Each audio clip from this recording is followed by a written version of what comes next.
लोग का स्वागत करता हूँ आपके अपने YouTube channel knowledge with master में।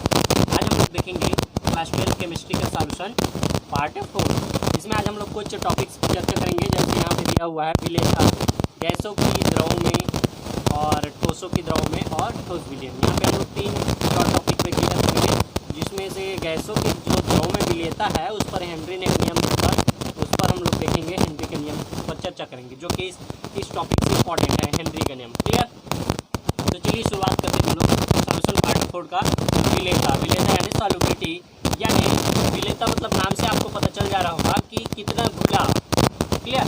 तो देखिए इसका डेफिनेशन या परिभाषा कैसे होगा। किसी विलेय पदार्थ की वह अधिकतम मात्रा जो निश्चित ताप पर विलायक की निश्चित मात्रा में घुली होती है, उस पदार्थ की विलेयता कहलाती है। यानी कोई विलेय पदार्थ है वो विलायक में कितना घुला है, और यहाँ पर कंडीशन क्या है कि जो ताप होगा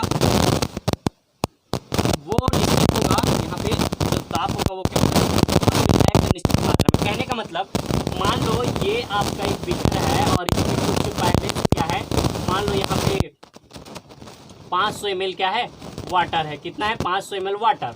यहाँ से मान लो ये 500 ml वाटर हो गया। अब 500 ml वाटर में मान लो यहाँ पे 10 ग्राम मैंने क्या लिया, शुगर लिया। 10 ग्राम शुगर यहाँ पे क्या हो जाएगा, विलय हो जाएगा, पूरा इसमें घुल जाएगा। कितना? 10 ग्राम शुगर। तो यहाँ पे ध्यान देना है कि एक निश्चित मात्रा हो गई विलायक का, और उसमें कितना घुला है, 10 ग्राम शुगर घुल रहा है।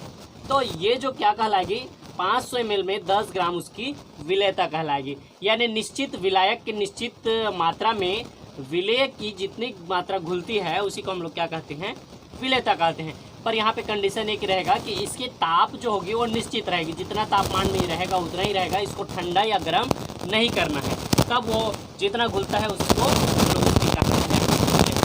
ठीक है, ये हो गया। उसके बाद हम लोग देखेंगे तो विलेयता जो होता है, यहाँ पे ध्यान देना, यहाँ पे 2 चीज़ों पर निर्भर करता है खास। यहाँ पे क्या क्या, ताप और दाब पर, 2 चीज़ों पर ये निर्भर करता है मेनली। यानी विलेयता किस चीज़ पर डिपेंड होती है, किस किस चीज़ों पर डिपेंड होती है, तो ये होती है मेनली ताप और दाब पर। बाकी और भी होते हैं लेकिन उनको हम लोग देखेंगे। मेन क्या होगा, ताप और दाब। तो चलिए हम लोग अब विलेयता बोलेंगे तो देखो ये कौन से प्रकार का विलेयता है। मान लीजिए शुगर, और ये क्या था, वाटर। तो वाटर में जो शुगर घुला है, इसमें वाटर में शुगर घुला, तो उसको क्या कहेंगे, ठोसों की द्रव में विलेयता।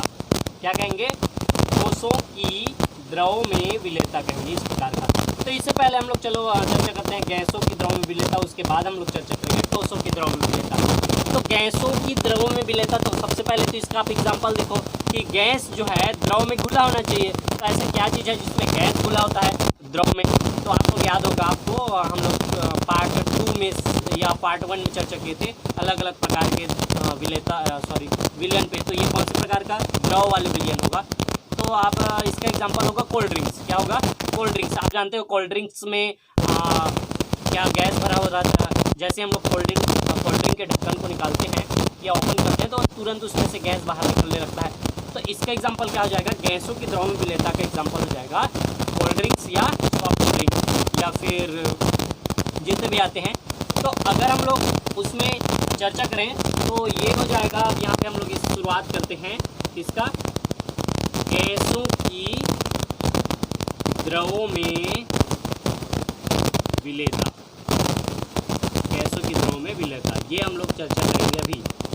तो अब इस पर आगे देखेंगे क्या, चलिए थोड़ा सा। तो यहाँ पे गैसों की द्रव में विलेयता का परिभाषा देखते हैं। परिभाषा क्या होगा, अब यहाँ पे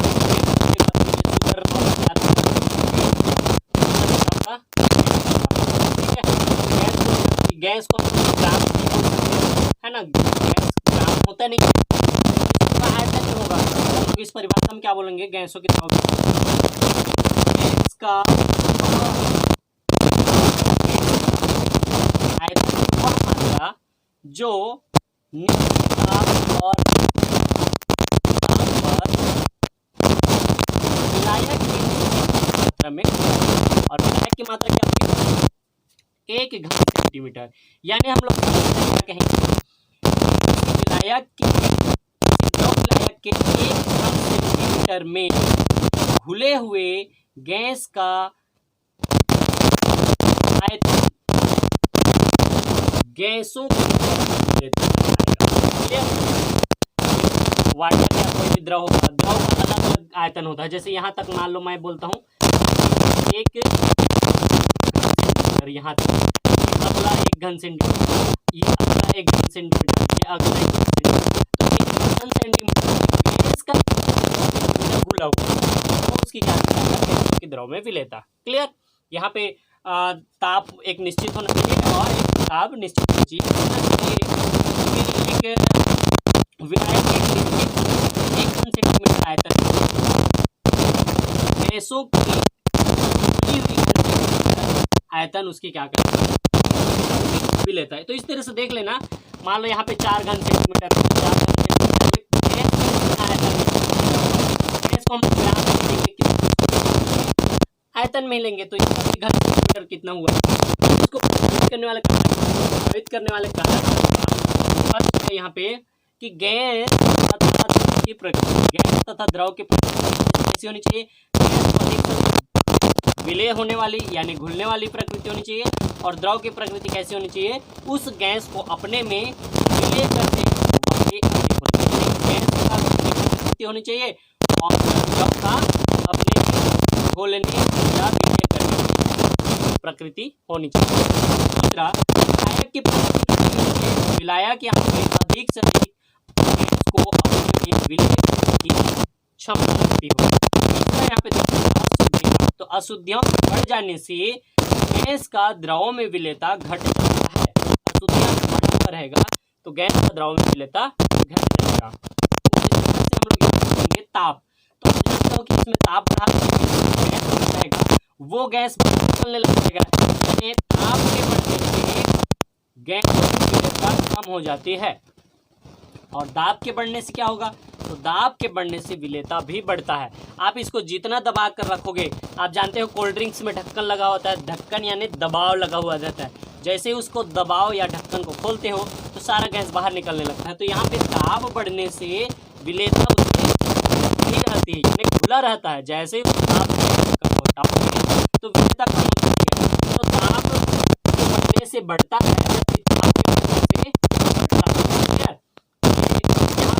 में दाब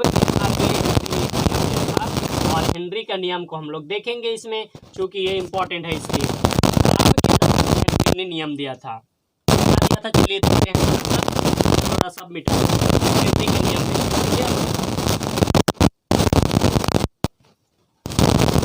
देखिए।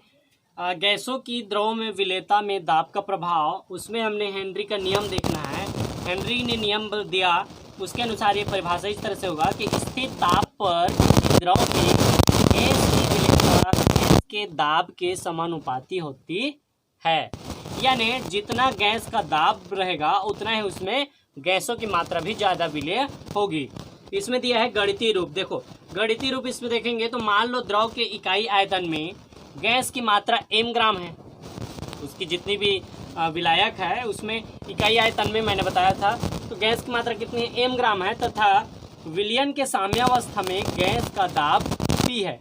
तो गैस की मात्रा m है और दाब कितना है p, तो ये दोनों क्या होते हैं, एक दूसरे के समानुपाती होते हैं। क्या लिखेंगे यहाँ पे, जो गैस का दाब है और गैस का जो मात्रा है, ये जो दबाव है तो m ग्राम, तो ये किसके समानुपाती है, या गैस m के बढ़ेगा तो गैस का यानी गैस की मात्रा बढ़ेगी, तो इसको ये समानुपाती हो जाएगा p, और इसको हटाते हैं और इक्वल करते हैं तो उसके बदले में स्थिरांक लेते हैं k, तो ये हो जाएगा m समानुपाती p, m इक्वल टू समानुपाती का चिन्ह को हटा दिया और यहाँ पे बराबर लिख दे तो यहाँ पे हो जाएगा k, और k क्या है, समानुपातिक नियतांक है। और इस तरह से हम लोग देखें तो m अपॉन k क्या है, हेनरी का साम्यावस्था स्थिरांक है। क्लियर। गणितीय रूप छोटा सा है, इसको उसमें भी देख सकते हैं, एक से यानी गैस के समानुपाती भी इस तरह से p होता है, ठीक है, विलायक का p है यानी दाब, इस तरह से यहाँ पे देख सकते हैं। तो XA समानुपाती PA। इस पर भी सेम ऐसे ही चलेगा, इसमें भी आप देख सकते हैं प्रभाज हेनरी का। उसके बाद हम देखते हैं हेनरी के नियम का अनुप्रयोग। यहाँ इन को बीच से उठाता है, तो देगा ये आपका इम्पोर्टेंट है। यहाँ से देखिए, देखो सबसे पहले यहाँ नियम का अनुप्रयोग है कार्बोनेट शीतल पेय के उत्पादन में। जैसे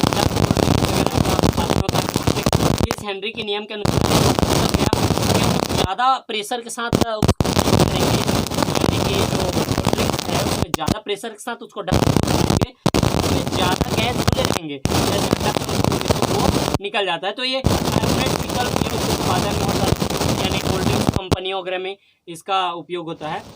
दूसरा है गहरे समुद्र में सांस लेने में। अब जब गहरे समुद्र में जाते हो तो आपके ऊपर समुद्र का दबाव बढ़ते जाता है, और दबाव बढ़ते जाता है तो विलेयता बढ़ जाती है, और विलेयता बढ़ जाती है तो आप जानते हो कि आपको क्या महसूस होगा, मिचलन, यानी कि आपके अंदर जो गैस होंगे। देखिए इसको थोड़ा सा मैं और थोड़ा बताता हूँ, 1 मिनट।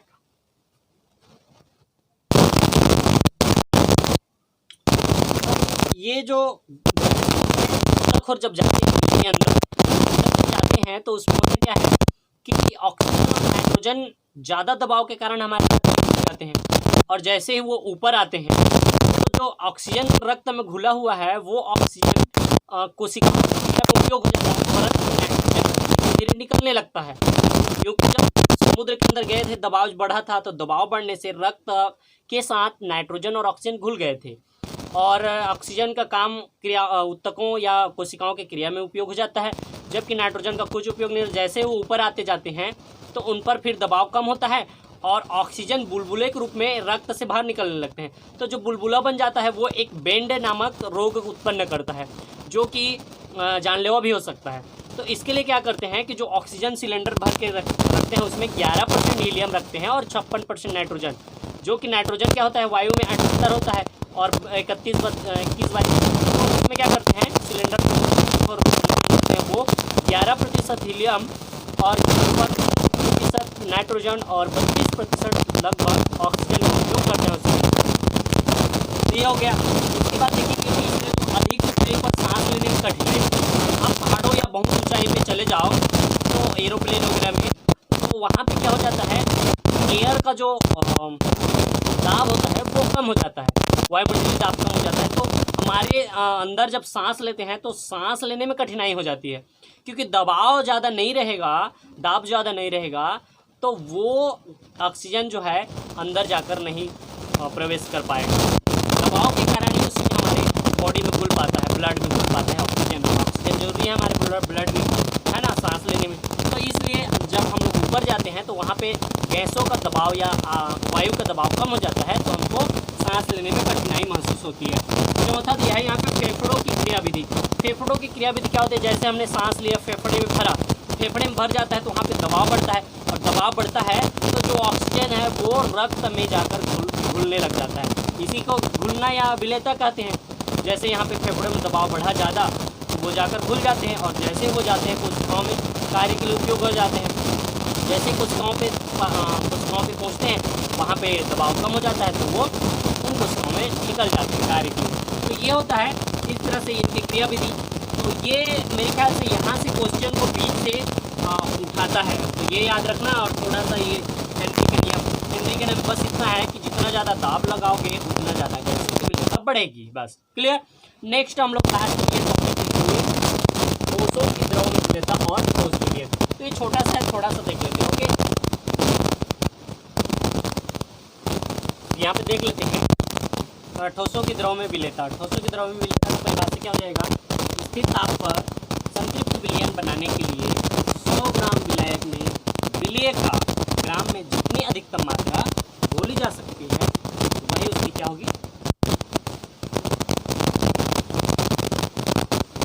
ठोसों की द्रव में विलेयता हो जाएगी। यानी ये मान लो, देखो यहाँ पे हम लोग वो एग्जांपल लिए थे उसी तरह से है। यहाँ पे मान लो 100 ग्राम जल है, और 100 ग्राम जल को क्या करना है, यहाँ पे कितना ग्राम है, 100 ग्राम वाटर है, उस टाइम 500 ग्राम बताया था। तो इस 100 ग्राम वाटर में संतृप्त विलयन बनने तक के लिए जितना ग्राम हमको शुगर या कोई भी ठोस पदार्थ चाहिए, जितना ग्राम चाहिए वही उसकी क्या होगी, कोशियों के द्रव में विलेयता होगी। इसका जो कारक है इस पर क्या क्या चीज़ों पर निर्भर करता है, जालक ऊर्जा, जल योजन ऊर्जा, ताप, दाब, विधि या विलायक की प्रकृति। तो जालक ऊर्जा क्या है, जालक ऊर्जा क्या है, जालक ऊर्जा जो होता है यहाँ पे एक मोल क्रिस्टल को आयनों में विभक्त करने के लिए जो ऊर्जा की आवश्यकता होती है उसको हम लोग कहेंगे जालक ऊर्जा। यानी कोई भी चीज़ घुलेगा, जैसे नमक है मान लो, तो NaCl होता है, NaCl का एक मोल अगर ये टूट कर आयनों में N+ और Cl- में टूटेगा तो उसके लिए जितनी ऊर्जा चाहिए वो होती है जालक ऊर्जा। ये ऊष्माशोषी है, क्या है, ऊष्माशोषी ऊर्जा होती है। जल योजन ऊर्जा क्या है, जो आयन में टूट गए हैं और जल में घुलने लगते हैं, है ना, जैसे ये नमक है तो ये आयनों में टूटने के लिए ऊर्जा, और आयनों में टूटकर जो आयन है वो जल में घुलने पर यानी जल योजित होने पर जो ऊर्जा लगता है वो क्या है, जल योजन ऊर्जा। और ताप आप जानते हो, ताप यहाँ पे दो प्रकार से होगा, अगर वो ऊष्माशोषी है तो और वो ऊष्माक्षेपी है तो ताप यहाँ पे कैसे होगा, ताप बढ़ने से यदि ऊष्माशोषी है तो घटेगा या बढ़ेगा, या ऊष्माक्षेपी है तो घटेगा या बढ़ेगा, इस पर डिपेंड करता है। यानी अभिक्रिया कैसी है, ऊष्माशोषी है कि ऊष्माक्षेपी है, उस पर ताप का प्रभाव डिपेंड करता है। ताप बढ़ने से हमेशा विलेयता बढ़ती है, क्लियर, वो भी एक निश्चित स्थिति तक। उसके बाद विलेय और विलायक की प्रकृति, तो विलेय की प्रकृति ज़्यादा से ज़्यादा घुल जाने वाली होनी चाहिए और विलायक की प्रकृति ज़्यादा से ज़्यादा अपने में उसको विलेय करने या घोलने की प्रकृति होनी चाहिए, क्लियर। तो ये सामान्य रूप से हो गया। हेनरी नियम ज़्यादा इंपॉर्टेंट है, इसको इतना ही देख लीजिए। ठोस विलयन जो होते हैं, ठोस विलयन दो प्रकार के हो सकते हैं, क्या, एक तो प्रतिस्थापित ठोस विलयन और दूसरा अंतरकाशी। प्रतिस्थापित क्या होगा, देखो मान लो ये पहले से एक विलायक है, ठोस विलायक है, क्या है ये, पहले से एक ठोस विलायक है, क्लियर, ये हो गया पहले से ठोस विलायक। अब यहाँ पे ठोस का विलेय भी डालना है, तो ठोस विलायक में ठोस विलेय, तो मान लो यहाँ पे ठोस है, सारा चीज़ ये विलायक है, अब इसमें ठोस विलेय लाना है, तो वो ठोस विलेय मान लो ये है, ये इस तरह से, ये क्या है, विलेय है, और ये जितने भी इस तरह से रहेंगे वो क्या है, विलायक होंगे। तो इस विलायक को हटाकर विलेय उसकी जगह में आ जाता है, तो वो क्या कहलाएगा, प्रतिस्थापित ठोस। जैसे ये विलेय गया और मान लो यहाँ पे इसको हटाकर उसके जगह में आ गया, एक और गया, इसको हटाकर इसके जगह में आ गया, एक और गया, उसको हटाकर उसकी जगह में आ गया, यानी उसके स्थिति को उसको हटाकर उसकी जगह में स्थापित होना प्रतिस्थापित ठोस विलयन कहलाता है। दूसरा अंतरकाशी ठोस विलयन क्या है, तो अंतरकाशी ठोस मान लो ये पहले से ठोस बना हुआ है, ठीक है, इस तरह से मान लो पहले से ठोस बना हुआ, तो इनके बीच में थोड़ा सा गैप बचा हुआ है ना, तो इन्हीं गैप में ये जो विलय होंगे, ठोस विलय होंगे, वो वहाँ पे जाकर भर जाते हैं। तो इस तरह से वो क्या कहलाएगा, अंतरकाशी, यानी रिक्त स्थानों में जाकर